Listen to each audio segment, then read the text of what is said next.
네, 중장기적으로 저평가된 종목을 찾아보는 시간 잠금 해제로 이어가 보도록 하겠습니다. 한 주의 마지막 거래일인 금요일 이분과 함께 마무리 전략도 세워보도록 할 텐데요. 오늘은 정석현 신한투자증권 구로지점 PB와 함께 해보도록 하겠습니다. PB님 안녕하세요. 네, 안녕하십니까? 네, 반갑습니다. 오늘 다뤄야 할 이슈도 참 많고요. 그리고 여러 가지 내용들이 좀 많이 나왔기 때문에 하나하나 좀 짚어보도록 하겠습니다. 이제 개장하고 나서 1시간 정도가 지났는데 어떤 헤드라인을 통해서 우리가 또 기회를 찾아볼 수 있을지 헤드라인부터 확인해 보도록 하겠습니다. 원화 약세에 외국인들의 지갑이 열린다. 백화점 업계의 연말 수요 기대감이 높아지고 있습니다. 그 전에 이제 K뷰티라든지 우리나라 제품들에 대한 인기가 높아지고 있다는 거는 워낙 많이 들었는데 백화점들은 사실 잘 안 움직였잖아요. 그렇죠. 근데 최근 들어서 백화점 쪽으로도 관심이 쏠리는 것 같아서 이거 무슨 현상이지? 이런 궁금증이 생기거든요. 백화점 쪽 봐도 되는 건가요? 단기로 끝나는 게 아닌 건가요? 사실 개별 종목단에서의 조금 흐름이 차이가 많이 있기는 한 것 같아요. 지금 섹터 전반이 다 괜찮다라고 볼 수는 없는 구간이기는 한데 일단 일부 백화점 같은 경우에는 시장에서 지금 대응을 좀 선제적으로 해가지고 중국인들 관광객들을 미리 맞이할 수 있게끔 점포를 리뉴얼한다든지 아니면 새로운 점포를 개점한다든지 이런 쪽으로 조금 대응을 하고 있었기 때문에 그런 쪽들을 좀 위주로 보시는 게 되게 중요할 것 같습니다. 일단 이번에 중국인 관광객 무비자 입국이 허용이 된 다음부터 이제 예전에 비해서 중국인 내방하고 있는 고객들이죠. 관광객들이 굉장히 많아지고 있는데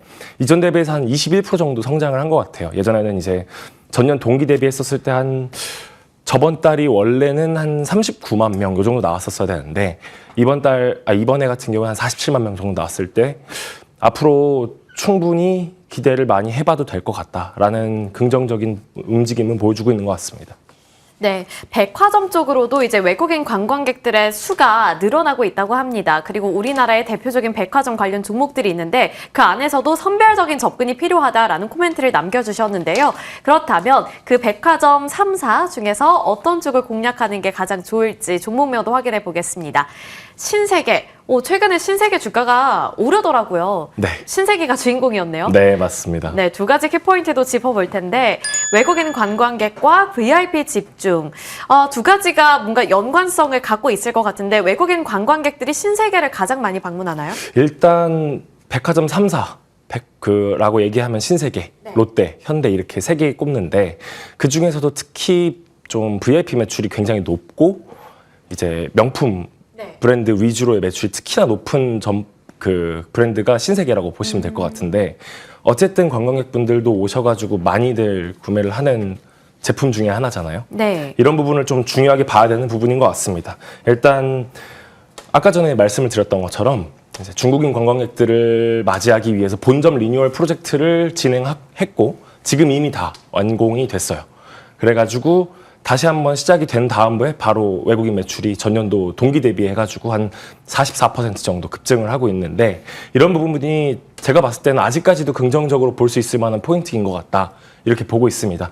일단 백화점이라는 것 자체는 예전에 비해서 소비의 양극화가 심해졌기 때문에 무조건 제가 봤을 때도 그렇고 이제 시장에서 봤었을 때도 그렇고 주요 타겟층이 어디냐가 굉장히 중요한 부분인 것 같은데 신세계라는 브랜드는 그걸 굉장히 잘 알고 있는 것 같아요. 이제 VIP 타겟층을 많이 공략하려고 하고 있고 외국인 관광객들을 많이 모집하려고 하고 있는 부분에서는 굉장히 긍정적인 흐름을 보여주고 있다. 이렇게 볼 수 있을 것 같습니다.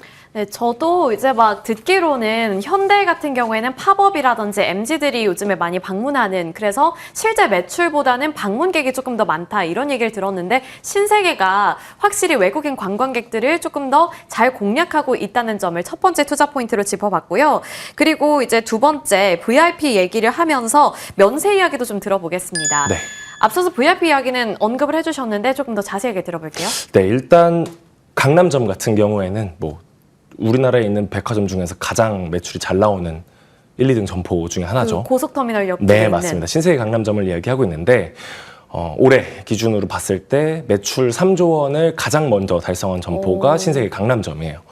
여기서 봤었을 때 이미 매출 신장률이 타사 대비했을 때 월등했다라고 볼 수 있는 부분이 시장에서 이미 많이 반영이 되고 있는 것 같다라는 생각은 들지만 여전히 기대할 수 있는 포인트 중에 하나는 아까 전에 말씀을 드려다 말았었던 이제 면세 사업 같은 경우에는 이제 비용 효율화를 많이 거치고 있습니다. 내년 4월부터는 이제 아예 완전히 나와가지고 흑자 전환으로 진행이 된다고 하면은 이제 어쨌든 연결 매출 기준으로 잡는 거니까 면세점 사업부에서의 적자 폭이 많이 개선이 되면서 흑자 전환이 되면은 전체 기준으로는 굉장히 많은 성장률을 보여줄 것이고 이제 VIP라는 거는 결론적으로 말했을 때는 이제 명품 매출을 얘기하는 건데 네. 강남점 같은 경우에는 이제 흔히 저희가 얘기하는 그 에루샤라고 하잖아요. 에르메스, 루이비통, 샤넬을 포함해서 VIP 포트폴리오가 굉장히 잘 구성이 되어 있어요. 명품점 라인업이 굉장히 다양하고 타사 대비했을 때도 굉장히 많은 비중을 차지하고 있다 보니까 이런 부분들이 사실 선택과 집중이 굉장히 중요한 시기에서 잘 맞아떨어졌다고 생각을 하고 있습니다. 그래서 일단 비용 효율화를 통해서 면세점 사업부 같은 경우에는 흑자 전환을 할 거라는 게 일단 첫 번째 포인트였고 그다음에 중국인 관광객들이 많이 들어오고 있다는 점에서 선제적으로 대응해서 본점이나 강남점을 리뉴얼해가지고 매출 미리 신장하고 있다는 점. 그다음에 뭐 F&B 같은 경우에도 원래는 사실 F&B는 현대백화점이 조금 더 유명했었었는데 이런 부분들을 조금 더 보완하려고 노력을 했던 것 같아요. 이런 부분에서의 매출 기여도도 상당히 높아지고 있다는 점도 네, 매력 포인트로 볼 수 있을 것 같습니다. 네, 제가 또 알기로는 이제 백화점마다 이렇게 하이급 브랜드들이 어디에 입점하는지 이런 것도 다 계산을 해서 한다고 하는데 신세계가 이렇게 3대 브랜드를 모두 다 갖고 있다는 점에서 VIP들 지갑이 열릴 가능성이 높다. 이런 점들도 투자 포인트가 될 것 같습니다. 그러면 가격 밴드 설정해 볼 텐데요. 우리가 이제 공략을 해봐도 괜찮은 시점이라면 언제 잡아볼까요? 사실 신세계가 진짜 안 움직이다가 최근에 그래도 꾸준히 이렇게 올랐거든요. 사실 뭐 많은 분들이 아시겠지만 신세계 같은 경우에도 고속터미널 관련된 호재로도 많이 엮여 있었던 것도 사실이기는 해요. 네. 그 전까지 뭐 많이들 매매하셨었던 종목 중에 하나겠죠. 뭐 천일고속이라든지 이런 것들도 있는데 사실 실질적으로 봤었을 때는 고속터미널을 가장 최대 주주는 신세계가 맞거든요. 그래서 그런 부분에서 봤었을 때는 네.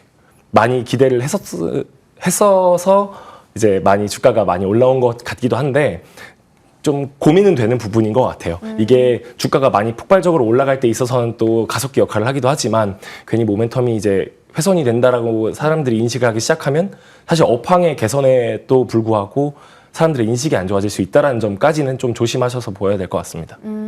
그러면 언제 잡아서 언제 팔까요? 사실 지금도 늦지는 않은 것 같아요. 네. 정말요?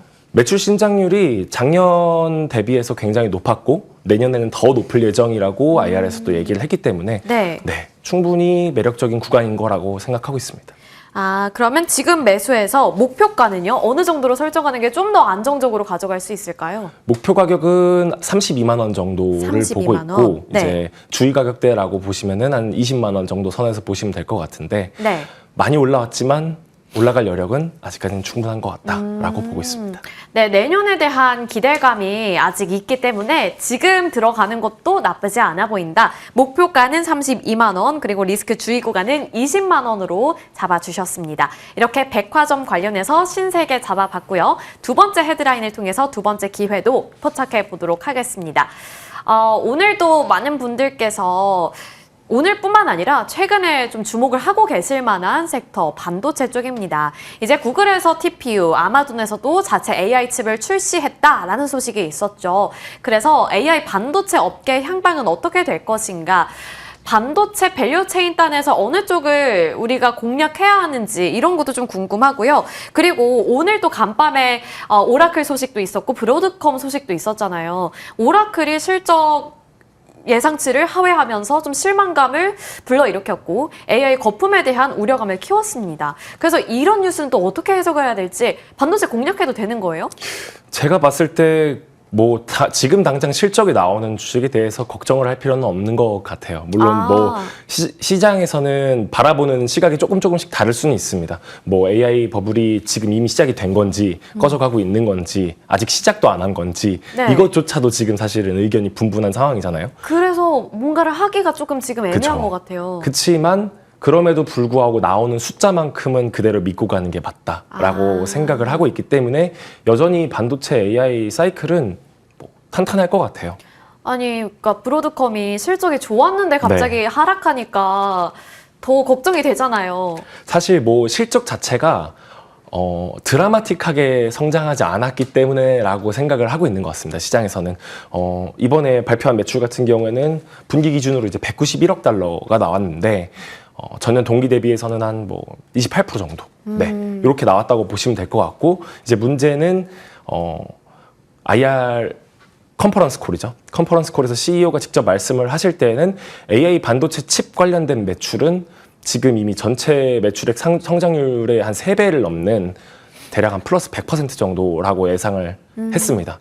어쨌든 지금 저희가 보고 있는 사이클의 중심은 반도체 하드웨어니까 네. 브로드컴의 실적이 나빴다? 나쁜 것도 아니었어요. 솔직히 말하면. 이제 성장률이 꺾이는 게 아닐까라는 것에 대한 두려움과 시장에서 말하고 있는 그 AI 버블에 대한 우려 때문에 그런 것뿐이지 실적 자체가 나쁘지 않았다는 점, 지금까지도 굉장히 많이 성장했고 내년에는 더 빠르게 성장을 할 거라는 점은 여전히 자명하기 때문에 걱정은 안 하셔도 될 것 같습니다. 걱정을 안 해도 괜찮을 것 같다. 네. 이제 그런 생각이 들었거든요. 이제 이게 이런 이슈가 갑자기 또 우려감이 일축이 된 상황에서 나오다 보니 이 성장 스토리가 훼손되는 건 아닌가, 에이식 반도체의 성장 스토리가 훼손되는 건 아닌가, 이런 걱정이 있어서 질문을 드려봤는데, 관련해서 그러면 우리가 어떤 종목을 이런 상황 속에서도 잡아볼 수 있을지 종목명도 함께 열어보도록 하겠습니다. 이수페타시스 대표적인 종목으로 나와 있고요. 오늘 또 장 초반에 흔들리는 모습이 나타나기도 했어서 뭐 기회로 잡아봐야 되는 건지 이런 것들도 잠시 뒤에 들어보도록 하겠고요. 두 가지 키포인트도 짚어보겠습니다. 구글 TPU, MLB 수요, 첫 번째 키워드부터 구글 TPU와 관련해서 이수페타시스 어떤 점들을 체크포인트로 가져가 볼까요? 사실 뭐 시장에서 엔비디아 GPU 진영이랑 구글 TPU 진영에 대한 그런 경쟁 관계가 생기는 것이 아닌가라는 거에 대해서는 많이들 생각을 하고 계신 것 같아요. 사실 조금 더 깊게 들여다보면은 하는 방향은 조금 다르기는 합니다. 구글의 TPU 같은 경우는 추론 쪽에 조금 더 특화가 되어 있고 연산 속도가 빠르고 저전력이라는 점이 특징이라면, 일단 엔비디아의 그 GPU 같은 경우는 범용이기 때문에 생성형 AI라고 하죠. 저희 오픈 AI의 챗GPT라든지 구글의 제미나이라든지 이런 애들이 학습을 하는 데 있어서만큼은 범용 반도체인 GPU가 훨씬 더 매력적이다라는 부분에 있어서는 사실 방향이 좀 다른 것 같아요. 일단은 뭐 시장에서는 구글의 TPU가 엔비디아의 GPU를 대체할 수 있느냐? 대체라고 볼 수 없다. 일단 방향이 다르기 때문에. 다만 더 간략한 버전이죠. 네, 어쨌든 나중에 가서는 무조건 써야 되는 부분이기 때문에 구글의 TPU는 대항마라기보단 새로운 차원에서의 강자로 등극하는 또 다른 방향이다라고 보시면 될 것 같아요. 이수페타시스가 많이 흔들렸던 이유는 브로드컴 실적 발표 때문이에요. 일단 구글의 TPU 같은 경우에는 브로드컴을 통해서 설계가 되고 그 브로드컴에다가 기판을 납품하고 있는 업체가 이수페타시스다 보니까 관련주가 그냥 한꺼번에 같이 흔들린 거죠. 사실 이런 부분 같은 경우에는 펀더멘털의 훼손은 전혀 없었다라고 저는 보고 있습니다.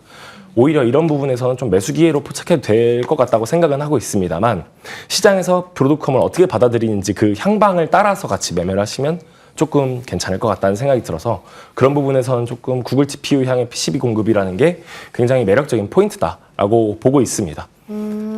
네, 알겠습니다. 아무래도 이제 납품을 하고 있다 보니 그 우려감이 함께 주가에 반영이 된 결과지만 펀더멘털적으로 봤을 때는 큰 문제가 없다. 이렇게 일축을 시켜주셨네요. 이어서 두 번째 포인트도 짚어보도록 할 텐데, MLB 수요.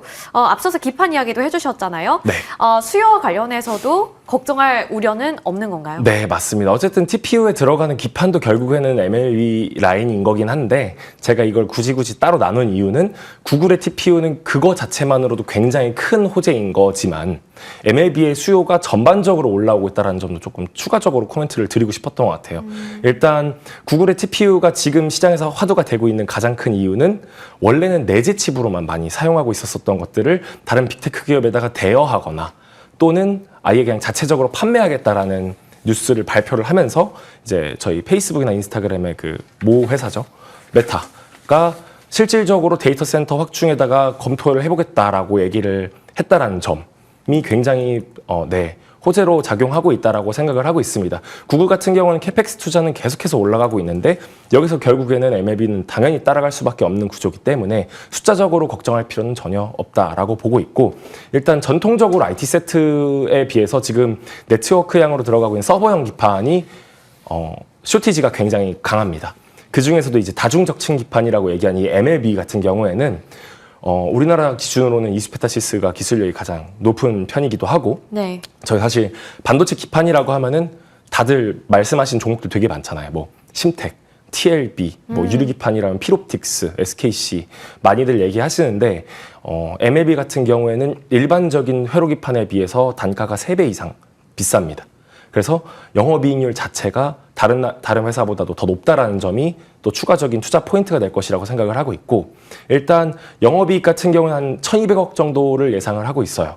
지금 하반기 영업이익이 1,200억 정도 되는데 이게 전년 동기 대비해서 한 130% 정도 성장하는 모양새고 내년도 같은 경우에는 더 큰 성장세를 볼 수밖에 없는 게 이제 GPU랑 HBM 같은 경우에는 AI 투자 사이클에서 4년 차가 들어가기 시작하면서 성장률이 언젠가 꺾이는 구간이 나옵니다. 근데 TPU 같은 경우에는 A직이고 커스텀 반도체이기 때문에 나중으로 갈수록 성장률이 더 높아질 수밖에 없는 구조라는 점을 봤을 때는 네, 다시 한번 추가적인 투자 포인트가 될 것이라고 생각을 하고 있습니다. 네, 좋습니다. 오늘 이수페타시스를 가져와 주셨는데 가격 전략을 세워봐야 하잖아요. 근데 오늘 이제 흔들림이 좀 심하게 나오면서 네, 8% 넘게 하락하고 있습니다. 이제 또 금요일이다 보니까 지금 잡아야 되는지 아니면 다음 주를 지켜보고 그때 잡아야 되는지 이런 게 궁금한데요. 오늘 잡을까요? 아니면 조금 더 기다려봤다가 잡을까요?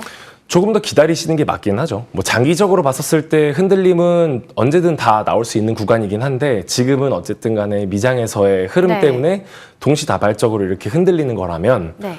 어디까지 내려가는지를 보고 들어가시는 게 맞는 것 같아요. 브로드컴이 어떻게 반등을 하는지 이 부분을 조금 더 추가적으로 지켜보시면서 이수페타시스도 같이 따라가겠구나라고 생각을 하시면 좋을 것 같습니다. 그러면 화요일 정도에 보는 게 낫겠네요. 월요일에 미국 증시 상황 보고. 일단은 네, 제가 봤을 때는 오늘 당장 들어가는 것보다는 네. 조금 더 기다리셨다가 올라오는 걸 보시면서 사시면 안전할 것 같습니다. 네, 알겠습니다. 그리고 목표가는 그러면 한 20만 원으로 잡으면 괜찮을까요? 네, 목표 가격은 20만 원. 이제 리스크 주의 구간은 이제 11만 원으로 책정을 해놓기는 했는데 조금만 더 보시다가 안전하게 들어가시는 것을 추천을 드리겠습니다. 네, 알겠습니다. 이수페타시스 주셨고요. 목표 주가는 20만 원, 그리고 리스크 주의 구간은 11만 원으로 잡아주셨습니다. 저희 이쯤에서 마무리 지어보도록 하겠고요. 지금까지 정석현 신한투자증권 구로지점 PB님과 함께 해봤습니다. 오늘 말씀 고맙습니다. 네, 감사합니다.